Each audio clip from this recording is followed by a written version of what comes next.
আমি এখানে যে বেগুন ভেজে নিচ্ছি। বেগুন দিয়ে দিয়েছি, এক পাশ হয়ে গিয়েছে, আমি আর এক পাশ উল্টাইয়ে দিচ্ছি। আসসালামু আলাইকুম, কেমন আছেন আপনারা? আশা করি ভালো আছেন। আমরাও আলহামদুলিল্লাহ সুস্থ আছি, ভালো আছি। তবে আমার শরীরটা একটু ঠান্ডা ঠান্ডা লাগছে, একটু খারাপ। আমি আর একটি পাশে দিয়ে দিলাম। আর এখানে যে আরও কয়েক পিস আছে, এখানে আলু ভাজি করব। আর এই যে মসুরের ডাল এখানে ভিজিয়ে দিলাম। এখন হাত দিয়ে খুব ভালো করে কষলিয়ে এইভাবে ধুয়ে নিব, কারণ অনেক নোংরা থাকে। কিন্তু নোংরা বলতে যে সাদা পানি বের হয় মেডিসিন দেওয়া, সেটা খুব ভালো করে এখন আমি হাত দিয়ে কষলিয়ে অনেকবার পানি পাল্টিয়ে ধুয়ে নিব, বেশ কয়েকবার ধুয়ে নিয়ে তারপরে একটু পানি দিয়ে ভিজিয়ে রাখবো কিছুক্ষণ, তারপরে রান্নাটা করে নেব।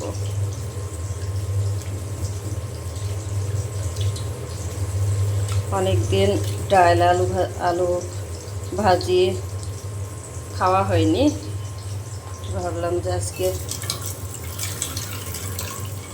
রান্নাটা করি, কারণ ডাল ফ্রেশ খাবার, ডাল আলু ভাজি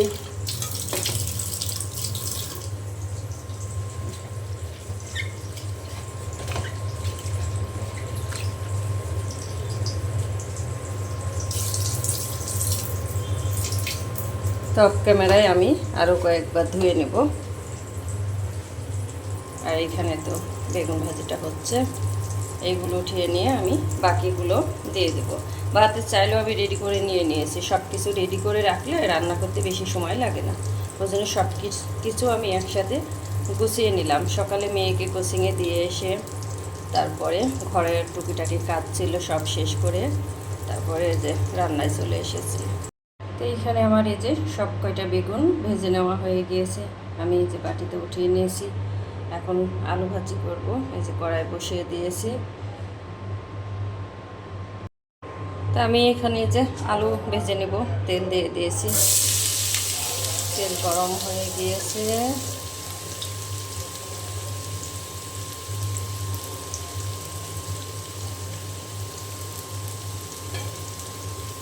আলু দিয়ে দিলাম, দিয়ে দেবো আমি কাঁচামরিচ, পেঁয়াজ কুচি।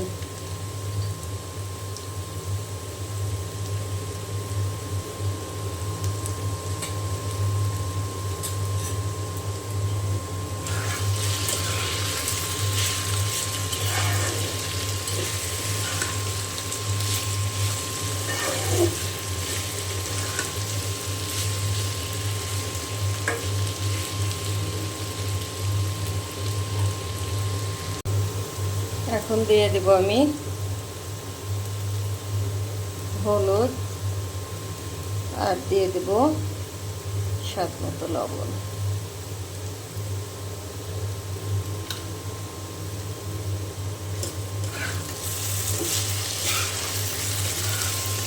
ভালো করে আমি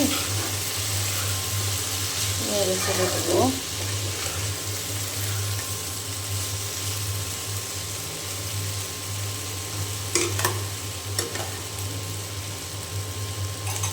আর এখানে আমি এই যে গ্রিন টি বানিয়ে নিলাম, এই যে পাতা। এখন পাতাগুলা সেঁকে নেব, সেঁকে নিলে কিন্তু সুন্দর কালার চলে আসবে। গ্রিন টি খাবো। এখন এই যে পাতাগুলা সেঁকে নেব। তো আমার আলু ভাজিটা এখানে যে হচ্ছে,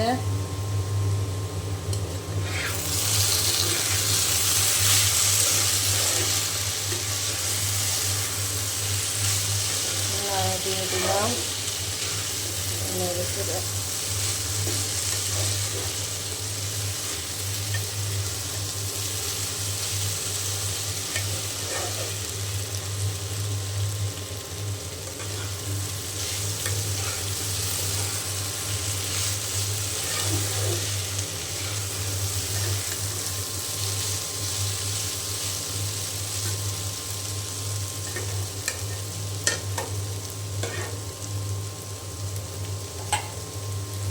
আর এই পাশে যে গ্রিন টির পাতাটা আমি ছেঁকে নিয়েছি। এখন আমি রান্না করছি আর খেয়ে নিচ্ছি। বিসমিল্লাহ।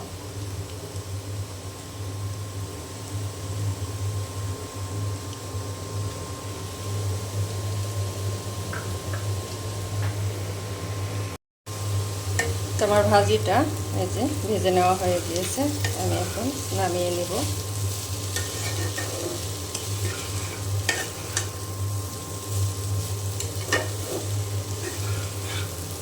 বেশি নাড়া দিলে আবার গলে যাবে।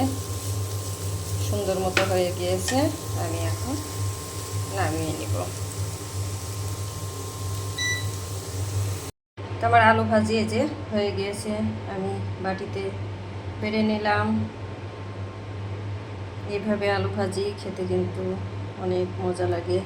আর এখানে আমি পানি দিয়ে দিয়েছি, পানি গরম হয়ে গিয়েছে। এখন আমি এই যে মসুরের ডাল দিয়ে দেব। ভিজিয়ে রেখেছিলাম, তো ভিজিয়ে রাখলে খুব তাড়াতাড়ি কিন্তু সিদ্ধ হয়ে যায়। এখন আমি দিয়ে দেব কাঁচামরিচ, পেঁয়াজ, রসুন কুচি দিয়ে খুব ভালো করে আমি সিদ্ধ করে নেব।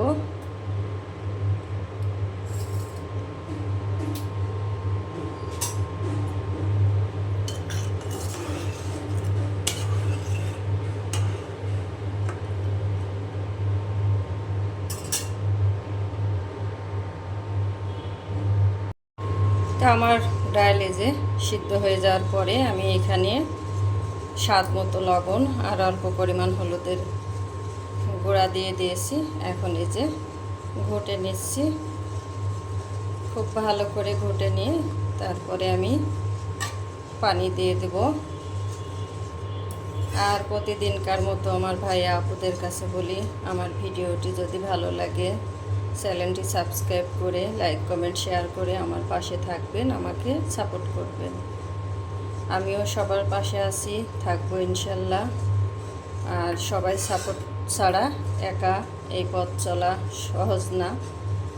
আমরা সবাই সবার পাশে থাকবো, সবাইকে সাপোর্ট করব, তাহলে আমাদের পথ চলাটা সহজ হবে। আমরা হিংসা করব না, হিংসা বিবাদ ভুলে যাব। আর হিংসা কেন করব বলেন তো? আমাদের কারোর সাথে তো কোনো রক্তের সম্পর্ক নাই না, কিন্তু ইউটিউবে কাজ করতে করতে না রক্তের সম্পর্ক চাইতেও বড় একটা সম্পর্ক সবার সাথে হয়ে যায়। যেমন এই যে অনেক আপু ভাইয়ারা, আমরা কোথায় কে কোথায়, কোন জেলায়, কোথায় দেশের বাইরে, সবাই সবার ভিডিও দেখে। যারা বিদেশ আছে, ইন্ডিয়ায় থেকে আপুরা ভিডিও দেখে আমাদের ভিডিও, আমরা আপুদের ভিডিও দেখি। তো এই যে আমাদের ইউটিউবের মাধ্যমে একটা সম্পর্ক, তো আমার মনে হয় যে রক্তের সম্পর্ক চাইতেও কিন্তু এই সম্পর্কটা কম না, এটা কিন্তু অনেক বড় সম্পর্ক। আর আরেকটা জিনিস, আমরা কখনো কাউকে হিংসা করব না। আল্লাহ পাক তো সবাইকে একরকম রাখেনি না, কাকে কিভাবে রাখছে। অনেক মানুষ আছে দেখবেন যে কত কষ্টে দিন যাপন করছে, কত কষ্টেই আছে। তো আলহামদুলিল্লাহ সেই তুলনায় তো আল্লাহ পাক আমাদের ভালো রাখছে। তো কাউকে নিয়ে কোনো কষ্ট দিয়ে, কারোর মনে কোনো কষ্ট দিয়ে কথা বলা যাবে না, এটা ঠিক না। কারোর মনে কোনো কষ্ট দিয়ে কথা বলতে হবে না, কারণ সবাই তো আর এক জায়গায় এক পজিশনে নাই। এক একটা মানুষ এক এক রকম পরিবেশে আছে। তবে যে যেখানে আছে, যার মতো যেখানে আছে, সেইখান থেকেই সে সুখী। এটাই হচ্ছে আল্লাহর কাছে চাইতে হবে। আর সব থেকে বড় নিয়ামত হচ্ছে শরীরের সুস্থতা। আল্লাহ যদি শরীর সুস্থ রাখে, ভালো রাখে, তো নুন ভাত, পান্তা ভাত, ফ্যান ভাত খায়ও কিন্তু ভালো থাকা যায়। এটা হচ্ছে সব থেকে বড় নিয়ামত। ওই জন্য আমরা কাউকে কেউ হিংসা করব না, কাউকে নিয়ে কোনো খারাপ মন্তব্য করব না, কাউকে নিয়ে বাজে মন্তব্য করব না, বাজে কথা বলবো না। আমরা সবাই সবার পাশে যতটুকু পারি চেষ্টা করব থাকার। কারণ ইউটিউব জগতে হয়তো আজ আছি কাল নাই, তো এখান থেকে মানুষের অভিশাপ নিয়ে আর কি দরকার আছে বলেন তো? আছে নাই। এই জন্য আমরা সবাই সবার পাশে থাকবো, সবাই সবাইকে সাপোর্ট করব, তাহলে আমাদের পথ চলাটা সহজ হবে। তো কথা বলতে বলতে হয়তো অনেক কথা বলে ফেললাম, কথা কাজের মাঝে যদি কোনো ভুল ত্রুটি হয় প্লিজ সবাই ক্ষমার দৃষ্টিতে দেখবেন। আমার ডালটা ভেজে ঘন্ট করে নেওয়া হয়ে গিয়েছে। আজকে শরীর মনটা কোনোটাই ভালো না, ওই জন্য হয়তো কিছু কথা বলে ফেললাম। আর রান্না করতে করতেই তো আপুদের ভিডিও দেখি, আপু ভাইয়াদের সবার ভিডিও ছেড়ে দিয়ে রেখে দিই, পাশে ফোন রাখি আর ভিডিও দেখে আর রান্না করি। তারপর ডালটা ঘুটে নেওয়া হয়ে গেছে, এখন আমি পানি দিয়ে দেবো। তো এইখানে আমার এই যে ডাল ফোটানো হয়ে গিয়েছে, আমি ঘুটে নিয়ে পানি দিয়ে দিয়েছিলাম অফ ক্যামেরায়। এখন এই যে বাগারের জন্য এখানে আমি দিয়ে দিয়েছি রসুন কুচি আর পেঁয়াজ কুচি।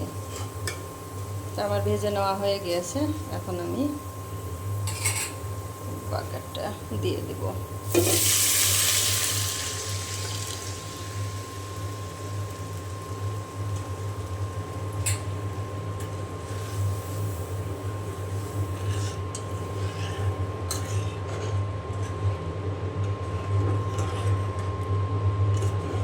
বাগার দেওয়ার আমি বেশিক্ষণ জ্বালাবো না, জ্বালালে ডালের কালারটা নষ্ট হয়ে যায়।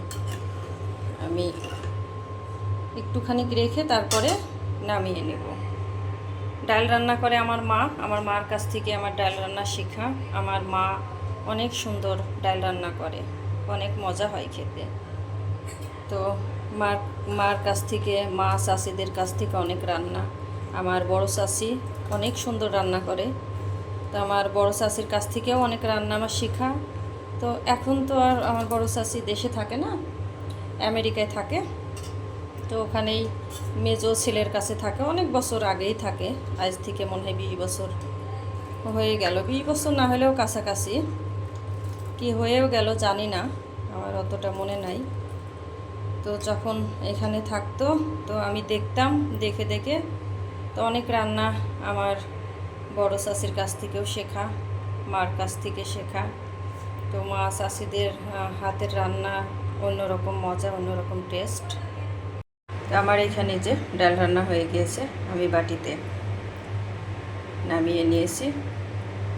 মাঝে মধ্যে কিন্তু সাধারণ খাবার দাবার কিন্তু অসাধারণ টেস্ট লাগে। আলু ভাজি, ডাল। এখানে আমি এই যে ভাত বসিয়ে দিলাম, ভাতটা হচ্ছে। ডালটা আমি একটু ঘন করে রান্নাটা করে নিয়েছি।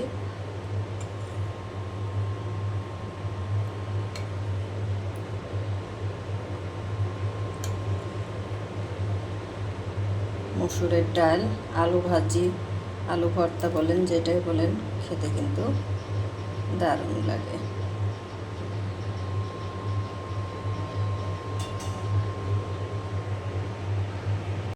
আমি রান্না শেষ করে এই যে রান্নাঘর পরিষ্কার করে নিলাম। এই যে ফ্যান অনেক নোংরা হয়, অনেক নোংরা না, অল্প অল্প নোংরা হয়েছিল। অল্প থাকতে পরিষ্কার করলে ভালো হয়, বেশি নোংরা হয়ে গেলে পারে তখন পরিষ্কার করা ঝামেলা। আমি এই যে পরিষ্কার করে নিলাম, সব পরিষ্কার করে নিয়েছি। রান্নাঘর সব কিছু একদম ঝকঝকা। বাসা বাড়িতে ভাড়া বাসায় থাকি বলে যে নোংরা করে রাখি তা না, যখন যেখানে থাকি নিজের মনে করি সব কিছু পরিষ্কার করে নিই। গ্যাসের চুলা মুছে নিলাম, সব কিছু পরিষ্কার করে নিয়ে গোসল করে ফ্রেশ হয়ে নিলাম। এখন চলে আসলাম দুপুরের খাওয়ার জন্য। এখানে তো পাতলা ডাল, আলু ভাজি আর ভাত। তা আমরা এখন দুপুরের খাবারটা অফ ক্যামেরায় খেয়ে নেব। আর ভিডিওটি আমি আজকে এখানেই শেষ করব। যদি ভালো লাগে লাইক কমেন্ট শেয়ার করে আমার পাশে থাকবেন, আমাকে সাপোর্ট করবেন। আমিও সবার পাশে আছি, সাপোর্ট করবো ইনশাল্লাহ। তো আজকের মতো আমি এখানে বিদায় নিলাম। আসসালামু আলাইকুম।